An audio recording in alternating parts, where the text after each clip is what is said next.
hour curfew in 10 local government areas. Senate votes today on state police as Tinubu transmits bill to National Assembly. DSS orders probe of operatives who dragged Shuare out of court. On our international news, France confirms first Ebola case in doctor returning from DR Congo. And in sport, NSC increases NPFL prize money to 1 billion naira, sets 2 million naira minimum wage for players. Those are our top stories. Details coming up now.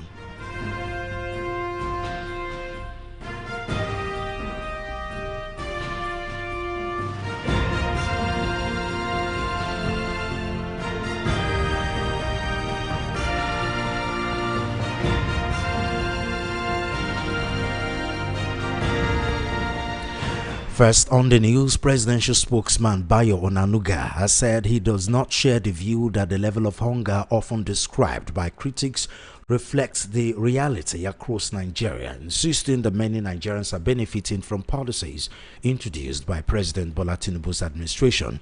Speaking during an interview on Arise Television on Tuesday, Onanuga argued that several government initiatives have delivered tangible benefits to citizens, citing infrastructure projects, student loans and credit facilities for workers as examples. According to him, recent road projects have significantly improved travel experiences for many Nigerians. Recalling a recent journey from Ibadan to Lagos, Onanuga said he was impressed by a newly constructed concrete road around the Ijebu-Ode axis. He added that the road had changed public perception on the area. Onanuga also pointed to the impact of the Coastal Highway project, saying it has reduced travel time for residents. The presidential aide further highlighted the federal government's student loan scheme and access to low-interest credit for civil servants as evidence that government policies are making a difference. Take a listen.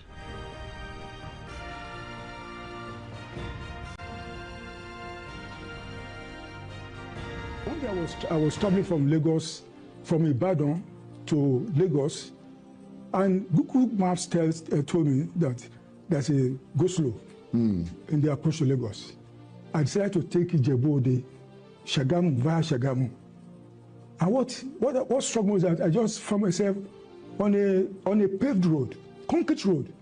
I said, wow, when was this one built? I've not been to Ijebu for some time, and the few times I've been there, I always came through Ekpe. So I said, wow, this is different. And I found that our people, when I say our people, I mean our Ijebu people, they've stopped complaining. I said, oh, no wonder they now have a brand new road that's not just an asphalt road, a concrete road. Right. Is that not beneficial to me or any use of that road? Is it beneficial? People are benefiting. Yeah, I live in Nigeria. Yeah.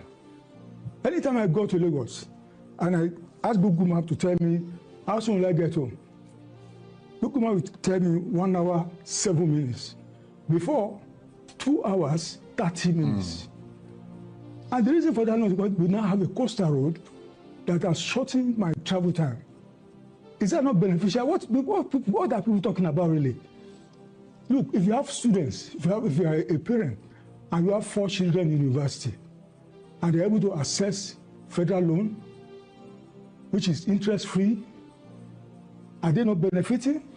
Are the parents not benefiting? You see, if you are a civil servant and you can access the credit card, very cheap loan, at below interest is about 7%, now people can access that loan at single digit. Are they not benefiting? Well, there are question marks over how monies are you trickling down to people with regard to those loans. We have been pigeonholed into certain assumptions, certain conclusions. People just say it's like in the early days of this government. I think the president went to Lagos. I think it was coming from the Central Mosque, and somebody now did a voiceover. And that means we are hungry. Since then, people have been saying that, hey, we are hungry. Yeah, but I'm a Nigerian. I have people working for me privately. I don't see the level of what guy people are talking about, because I know, I see them, and I keep asking them questions. How are things? How are they adjusting? What are the problems?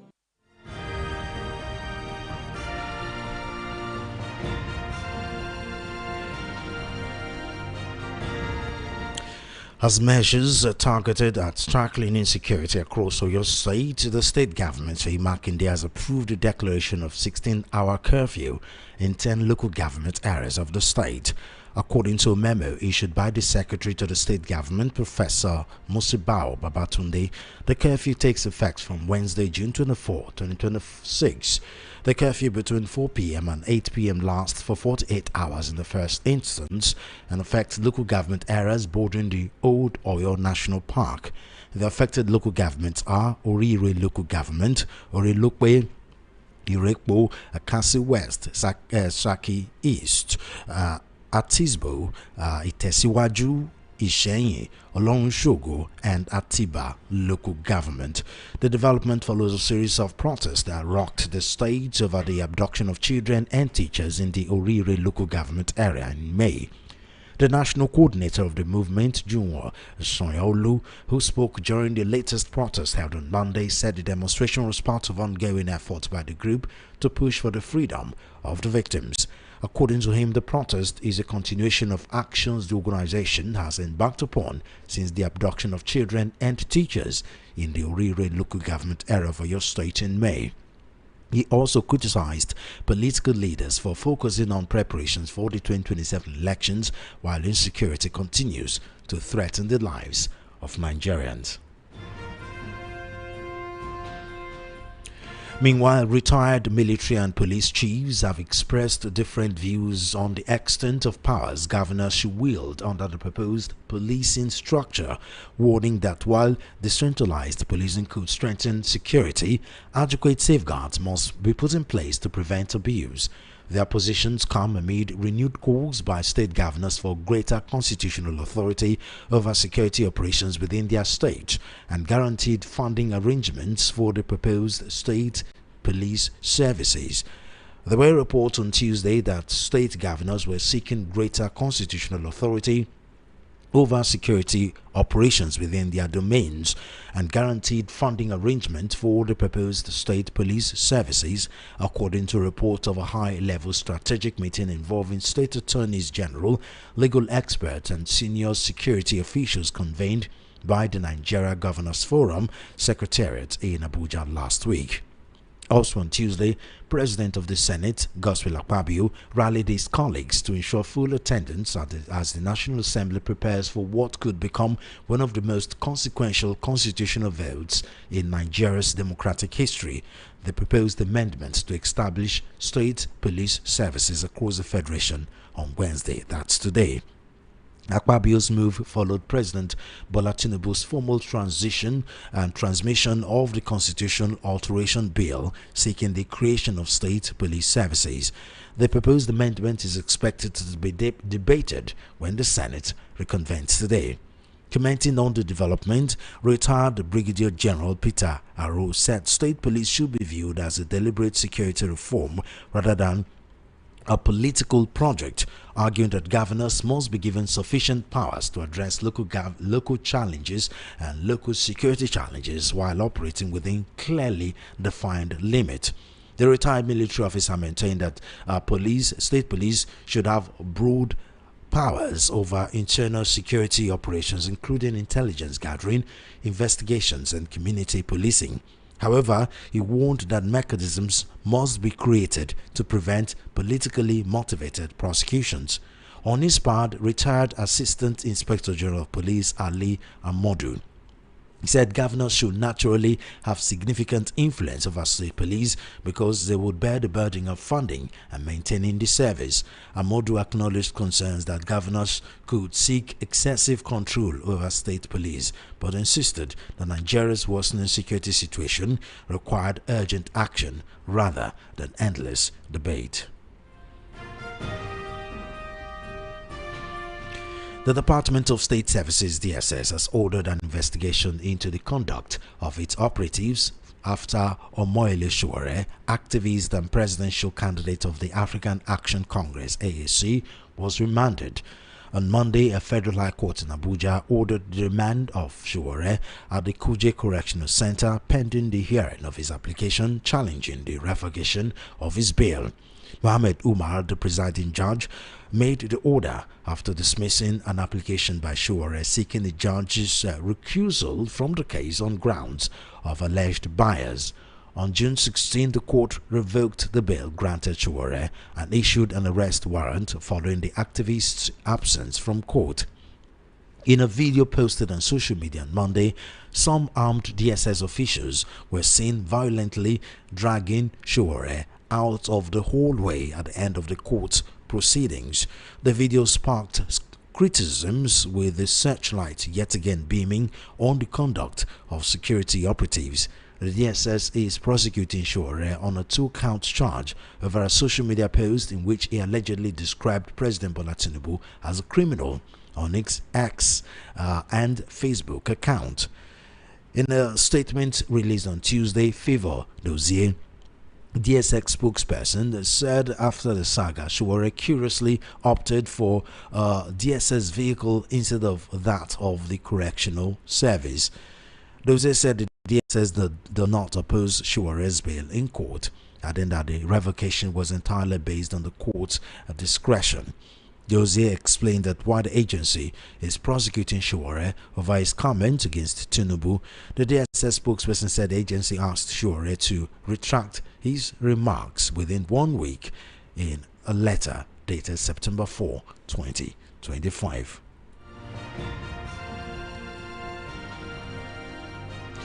Prominent leaders of the National Democratic Coalition, Colonel Tony Inyam, retired, and Chief Ayo Okpadokun, have rejected claims by former head of state General Abdulsalami Abubakar, retired, that leaders of the pro-democracy group requested an extension of military rule in 1998. The duo also challenged Abdulsalami's assertion that the late winner of the June 12, 1993 presidential election, Chief MKO Abiola, was not poisoned, insisting that his account of the events surrounding Abiola's death was unconvincing. Abdulsalami, in his recently launched autobiography, Call of Duty, claimed that some NADECO leaders privately appealed to him to prolong the military transition after becoming convinced of his commitment to handing over power in 1999. According to the former military ruler, the request came about 2 or 3 months into his administration. Abdul Salami said he rejected the request, asking the group to acknowledge it if they were serious publicly. The former head of state also dismissed the long-standing position that Abiola was poisoned before his death on July 7, 1998, insisting that an autopsy conducted by pathologists from Nigeria, the United States, Britain, and Canada concluded that he died of natural causes linked to pre-existing hypertension and heart disease. Reacting on Tuesday, Inyam and Okpadokun described Abdulsalami's account as inaccurate. Inyam, a key member of NADECO abroad, said he was unaware of any recognized leader of the coalition who demanded an extension of military rule, stressing that the group's struggle was aimed at ending military dictatorship, not prolonging it. According to him, Enahoro's position was that of the transition to produce a constitution agreed upon by Nigerians through a national conference rather than the 1999 constitution, which he said was imposed by the military. Inyam recalled that Abdulsalami sent a close associate, Olowu, to meet NADECO leaders in exile, including the current President Bola Tinubu, who was then based in London. He said Tinubu invited key NADECO figures from across Europe to the meeting, where the coalition unanimously insisted on a credible democratic transition rather than an extension of military rule.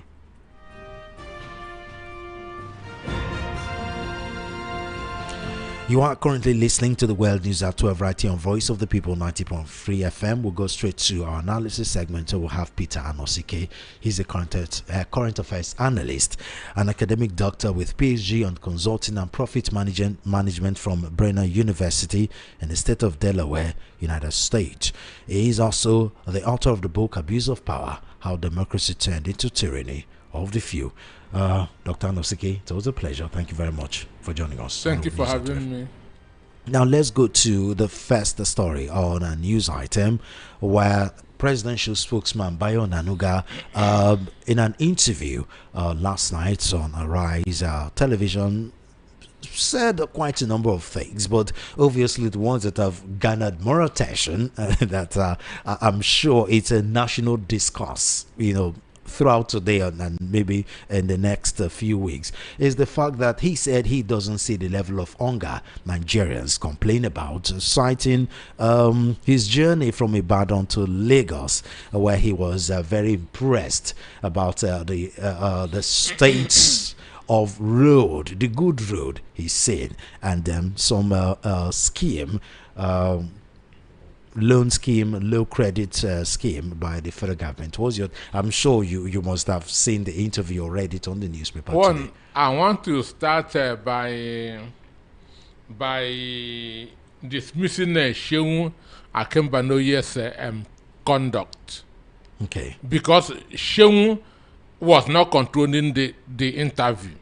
Understand me? This was in Arise, not okay, channels. In this, yes. Sure. Yeah, not Shehu Kimbaloye. He was not controlling the interview. He allowed Bayo Onanuga to dominate. And this is not how this is done. He wasn't asking tough questions. Understand me? And he wasn't really interjecting at the appropriate time. He just I watched the interview. So for me, it was a compromised interview. It was a very compromised interview. He just allowed him to be rendering out what he feels without stopping him, cross-checking what he is saying. Okay, that to start with, he said that Ijebode people are no more complaining because they have a concrete road. Understand me? So when you have a concrete road and you cannot afford prices of food in the market, the concrete road takes care of it. So for me, this shows the kind of people that we have in government. Understand? It shows you the mindset of the type of people that we have in government. Mind you, it was one of Tinubu's aides some time ago that said that 10,000 naira can do a family for some days. 10,000 naira would do a family for some. So this shows you the inhuman people that we have in government. So they have your GPS now tells you from Ebe to Lagos is now 1 hour 30 minutes instead of 2 hours 30 minutes. So all is now well. Imagine what somebody is talking. Your workers are no more complaining, understand? So they are stealing from you because you are taking from government. The question is, does Bayo Onanuga buy fuel? The answer is no. Does he go to the market to buy things? The answer is no. Does he pay for electricity? The answer is no. Understand me? Does he buy fuel? The answer is no. Understand? Does he go to the market to buy? He's eating free food in Aso Rock. Understand? He's eating free food in Aso. So he doesn't know the cost of food items in the market. He doesn't know how much people are paying in electricity because they have a solar energy. He doesn't know how much the cost of transport is because of the high cost of fuel. So this shows you that he is removed from the reality of everyday Nigerian. And this is what the interviewer should have made him to realize. Well, he said he has domestic workers and he try to get the information on the economic situation from them. And they are telling him that all is well. What does he expect? What does he expect? They are stealing from him because he is taken from government. Understand? So there, everything is covered. The issue is this: the NER fund. What is the percentage of students that has benefited from that NER fund? Understand? I have my own children in the university too. What is the percentage of the students that have benefited from the NER fund? What are the percentage of the workers that have benefited from the from so-called single-digit loan. Understand? So this shows you that, one, he is removed from the reality of everyday Nigerian, the way those of them in the presidency are removed from the reality of everyday Nigerian. That's why they tell you that 10,000 naira would do for a family of 6 for some days. This shows you that they are not feeling what you are feeling. There have been some people that have postulated that maybe the president acts the way he does because his aides, the people that work around him, shield him from the realities of Nigerians. They don't give him the right information. These, when you see his aides coming out to make this kind of statement, it kind of looks like it is true. The issue is this: the president is encouraging it. Understand? By removing himself from the national grid and putting Sonda in Aso Rock. So he doesn't know when Nigerians are living in darkness and when there's electricity. Understand me? So he is encouraging it, and his aides are telling him what he wants to hear, that all is well. That all is well. It didn't start today. Nai Mohammed told Buhari that nobody is hungry in Nigeria. Understand me? That's what Nai Mohammed said, that nobody is hungry in Nigeria. Because APC is a government that was founded on propaganda, on lies, and in deception. And that's exactly what we are seeing now. So for me, it is not a surprise.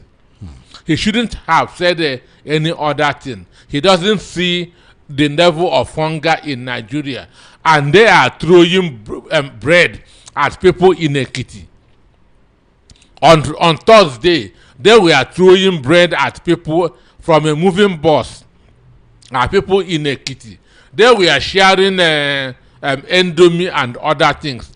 If there's no hunger in Nigeria, why are they throwing bread at people? Understand me? So this is a government that does not practice what they preach. Understand? They preach a different thing and do a different thing. So for me, I'm not surprised in any way. This is a hypocrisy and sycophancy taken overboard. Now, we know President Bola Tinubu of now is not the President Bola Tinubu that ruled Lagos. That man was, say what you will about him, he was visionary, he was proactive. That's your own word. So during the campaign, whenever there is facing journalists for question and they question him, there was this strategy he uses where instead of answering the question, he will point to somebody. You answer the question, you answer the question. Obviously, months later, we'll now get to find out that these are some of the people that will make up his cabinet, ministers and aid. One would have expected that, obviously, it's not the same Tinubu in terms of proaction and all, but one would have expected that for all the good names, a visionary leader, master strategist, he will put the right. Those are hypes. Those are hypes. Well, be it as it may, political hypes. Be it as it may, Jakonde remains the best governor of Lagos State, and what he did in 4 years, Tinubu did not do it in 8 years. What Native Jakonde did in 4 years, Tinubu couldn't do even half of it in 8 years. So the master strategy, the Jagaban, is all hypes. In reality, what are we saying? In reality, you cannot deceive a hungry man. Understand? The only way you can shut a hungry man up is by giving him food. So all those fancy names is just empty hype. The function of the role of a leader is to pick ordinary people and make them extraordinary. That's how we know who a leader is. Somebody who picks talents and they make them heroes and make them stars. if you cannot do this, you are nobody. And I didn't see it in Buhari's regime. I'm not seeing it in Tinubu's regime.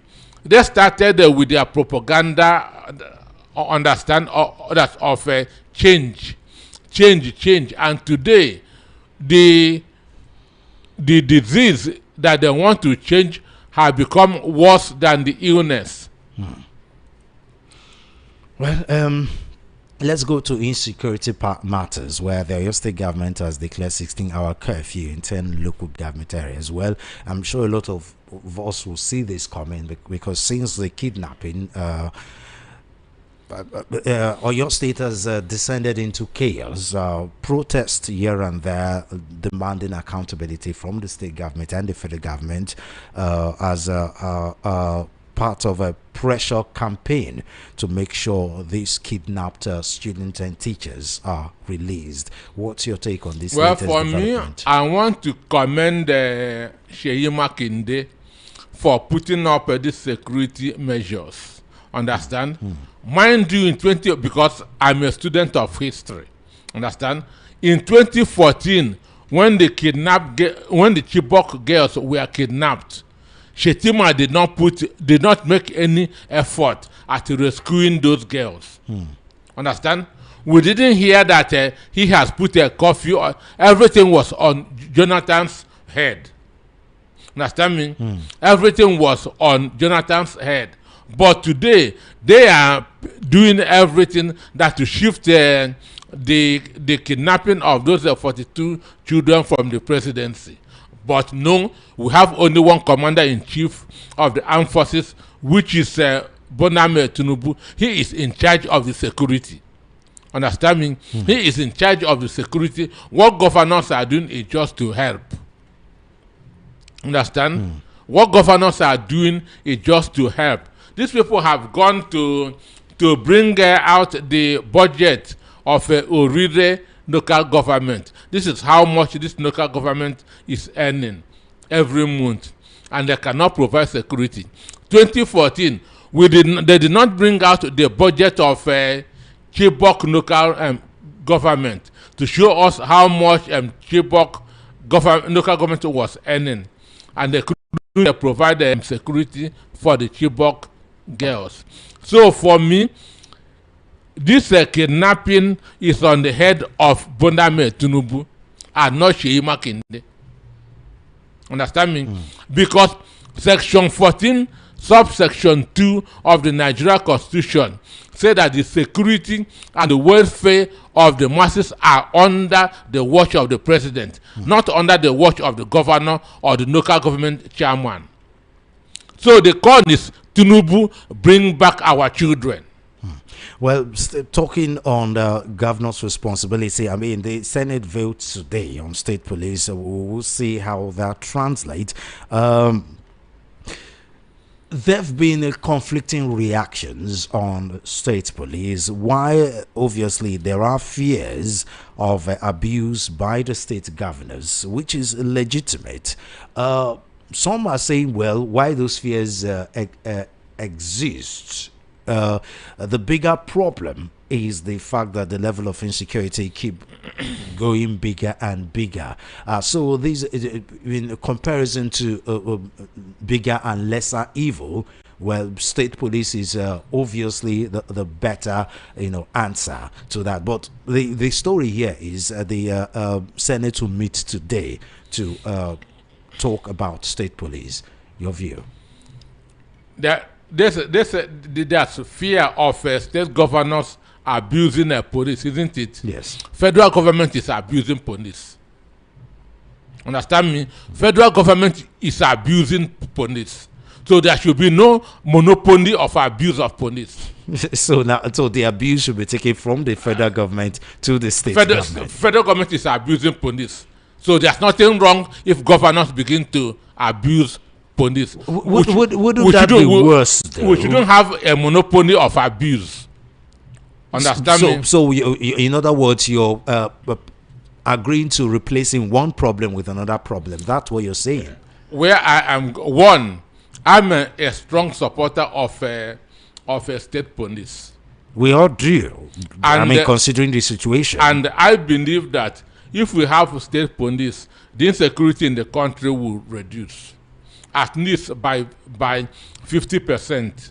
But the headers who are carrying AK-47 must also be disarmed.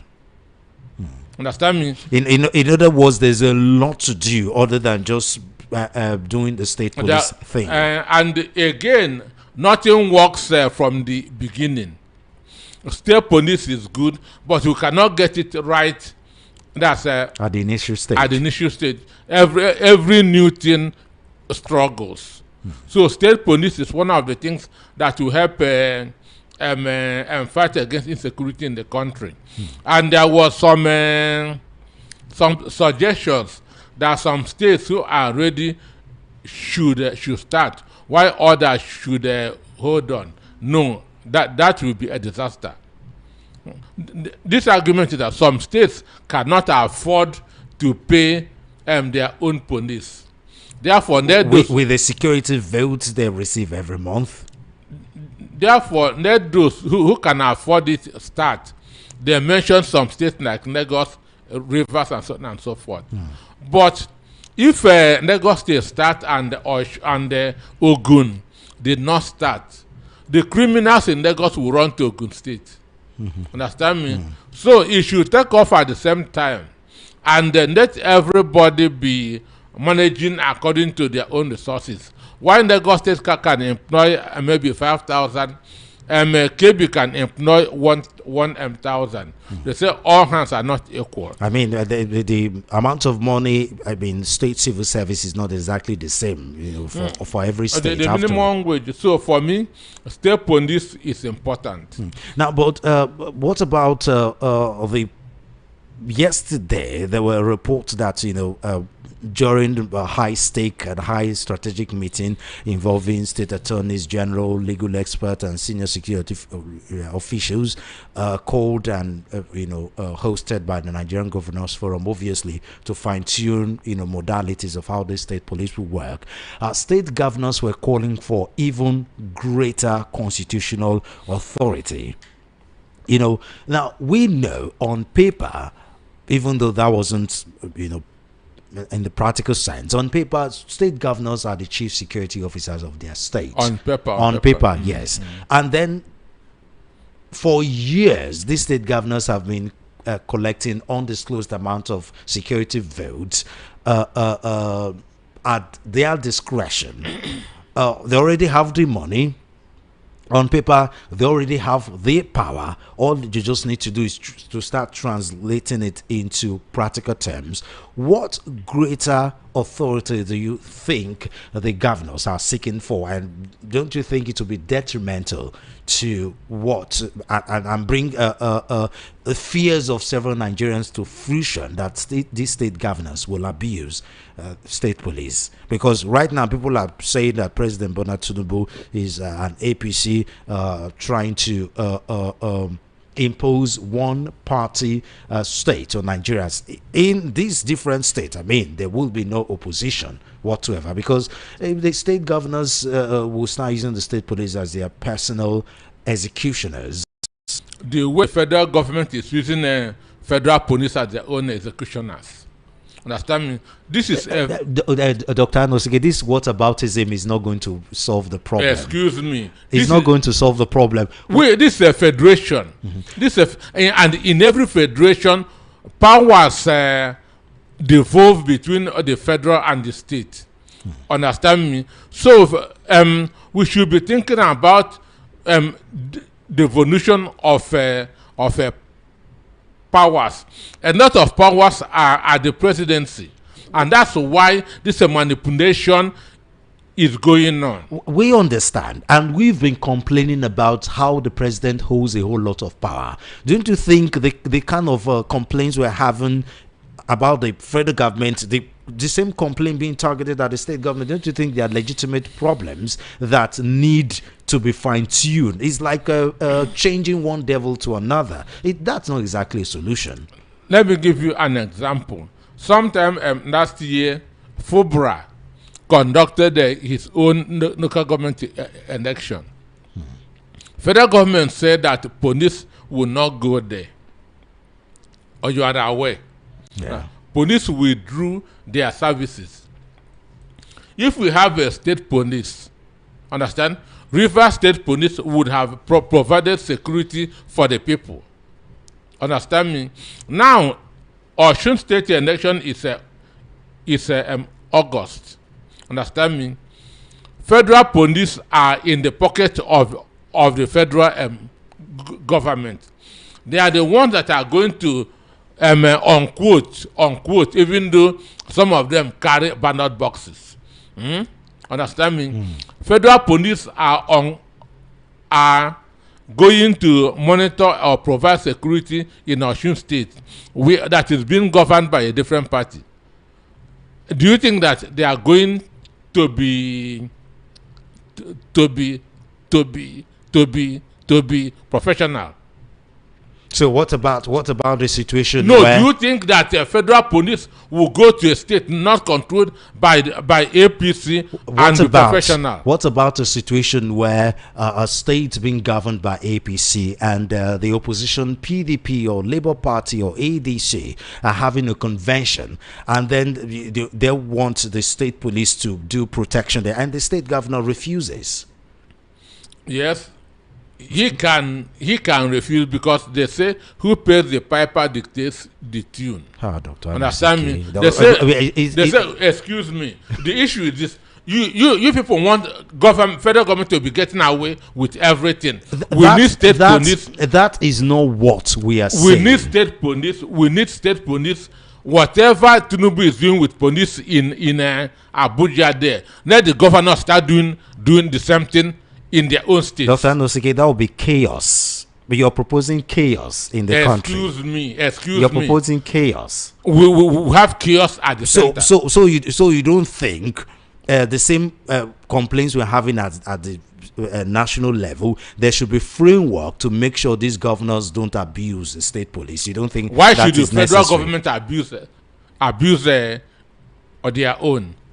Wow. Understand me? We saw videos in Ekiti of public officers carrying Ghana must go filled with money. Police were there and no arrest was made. Imagine if it's and that is bad, but you think okay. But you think that should be translated to the so states? They should be getting away with everything. You want federal government to be getting away with everything. Wow. Okay. Now, the Department of State Services, DSS, madness should be visited with madness. Okay, well, it looks like you're a student of chaos. After all, so the Department of State Services, DSS, has ordered an investigation into the conduct of his operatives after Omoyele Sowore, activist and presidential candidate of AAC, was remanded. I'm sure you've seen the social media post of DSS. I saw the video where they were dragging him. The truth is that in any civilized country, court is a sacred area. Understand me? You can't arrest somebody inside a court. A court is like an embassy. Once somebody runs into an embassy of a country, understand, he is safe until he comes out. But these guys went and drag Sowore out of the court. Understand me? And this is where the judge, who is the president of the court, the chief executive officer of the court, should have exercised his power. Understand? So I saw them drag Sowore out of the court. What they should have done is to wait for him, understand, to come out, because he cannot disappear from inside the court. He must come out. They should have waited for him to come out before they do whatever they are instructed to do. Understand me? Sowore is not above the law. Okay, yeah. But they should not have gone inside a court, which is a sacred area, to drag him out. Now, the DSS spokesman, trying to defend the DSS action, said it was Sowore who curiously opted for a DSS vehicle instead of that of the correctional service. After they have dragged him. Understand me? After they have dragged him out of the court. Understand? The video is there. Understand me? So it is not one good thing that Shawore does and not is having everything that he is doing filmed. Understand? The way Ganifa Wemi was doing it those days. Anywhere Ganifa Wemi was going, he always have a camera person following him. Understand me? So for me, they say that they are going to do investigation that to find out what really happened. But I know that nothing is going to come out of that. But what's your view on why he was being prosecuted? Though obviously because of him calling the president a criminal. I mean, he's said it a few times, including on his X on Facebook account. This is one of those lines that depends on how you see it, can be crossed or talking about, moving around the lines in terms of free speech. For me, I have my own definition of free speech. Understand me? I have my own definition of free. So, free speech. in your definition, does this meet the definition of free speech, or he can show crossed the line? No, here?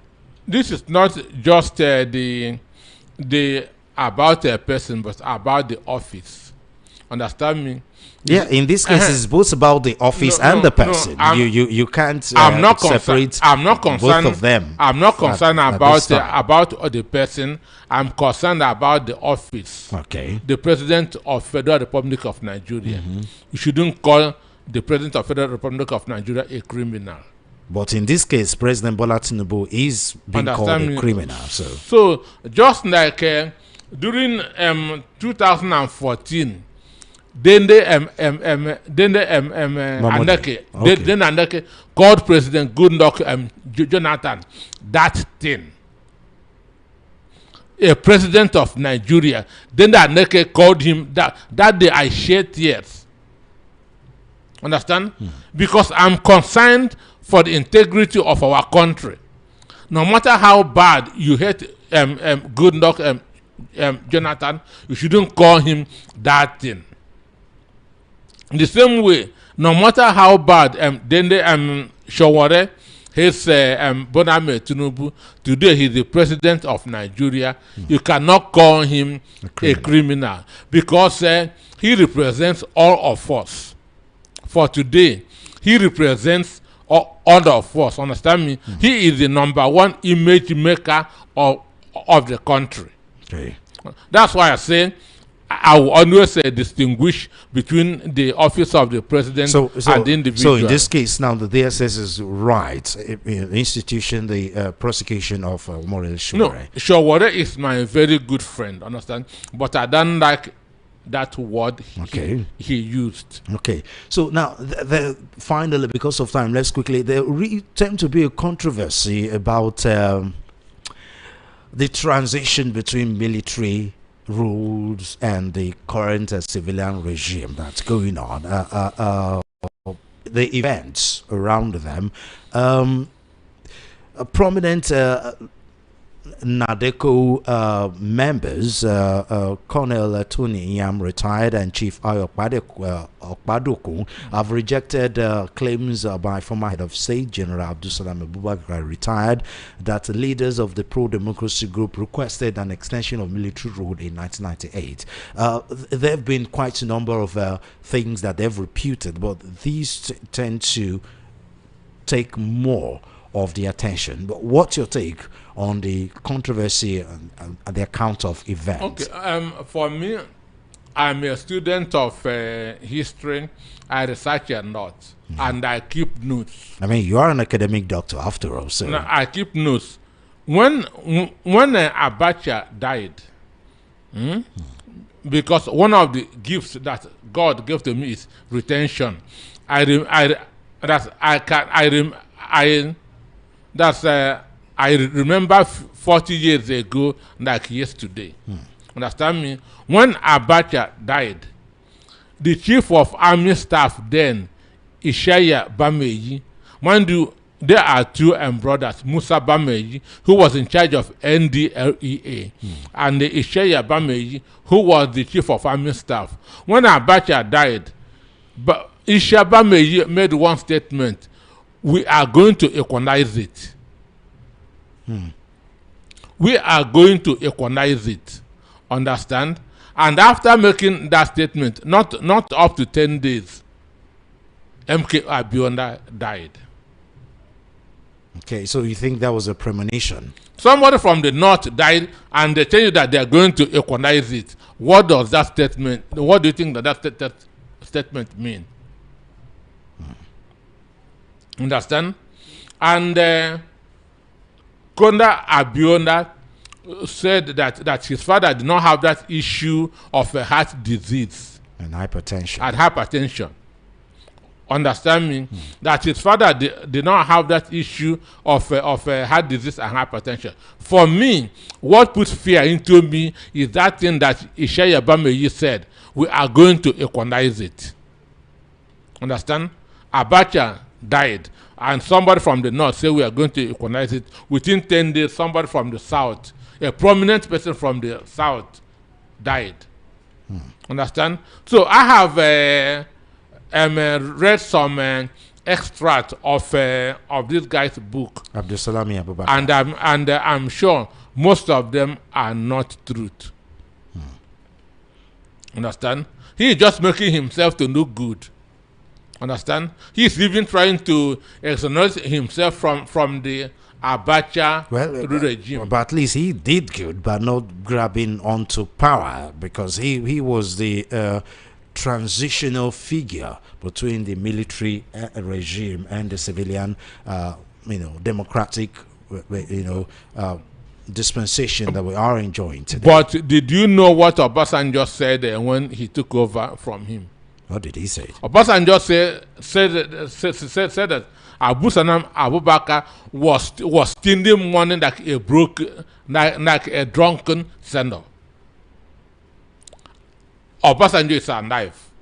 That's what Obasanjo said. That this man was stealing money like a drunken sender, and he was not investigated. Okay, let us end it here, Dr. Anosike. It's always a pleasure talking to you. Thank you very much for your time. I will have next that we made some more revelations, but let us end it today. We're going to have time for a lot of more revelations. Because I know how he became a head of state and the person that nominated him. Okay. That was Peter Anosike, a current affairs analyst. He's an academic doctor with PhD in consulting and profit management from Brennan University, state of Delaware, US. And he is the author of the book, Abuse of Power: How Democracy Turned into Tyranny of the Few. And out of foreign news, France has confirmed its first Ebola case in the country during the current outbreak, as a doctor returning from a humanitarian mission in the Democratic Republic of Congo tested positive, French health authorities said. In a statement on Wednesday, the French health ministry said the healthcare worker was operating in one of the areas where the virus was circulating. The ministry said the patient is being treated at a leading healthcare facility following strict biosafety protocols. It also said all precautionary measures, including the patient's isolation, were implemented upon arrival in France, with transfer to the hospital under secure conditions to prevent any risk of contamination. An epidemiological investigation is underway to identify individuals who may have been in contact with the patient. They will be contacted by health authorities to self-isolate for 21 days. Since May, the northeast Ituri province of the DRC has been the epicenter of an Ebola outbreak, which has killed more than 260 people and infected more than 1,000 so far in the Central African country. Cases have also been reported in neighboring Uganda. On May 17, the World Health Organization (WHO) declared the outbreak a public health emergency of international concern.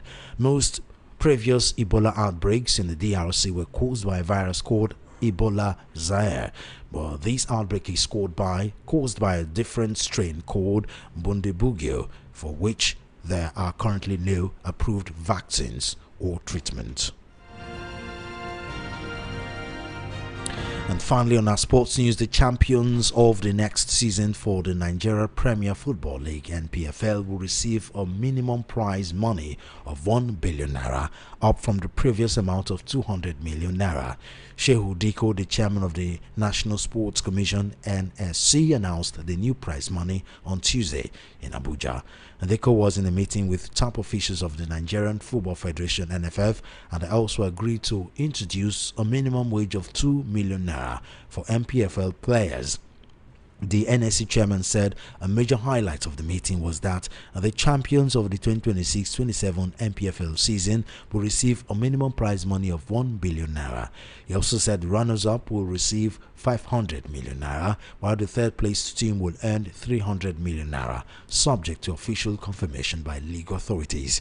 Diko described the new price structure as part of broader efforts to improve the commercial value, professionalism, and competitiveness of the domestic league. The NSC, NFF, and NPFL leaders also agreed that maximum club licensing requirements, not merely minimum standards, must be strictly enforced.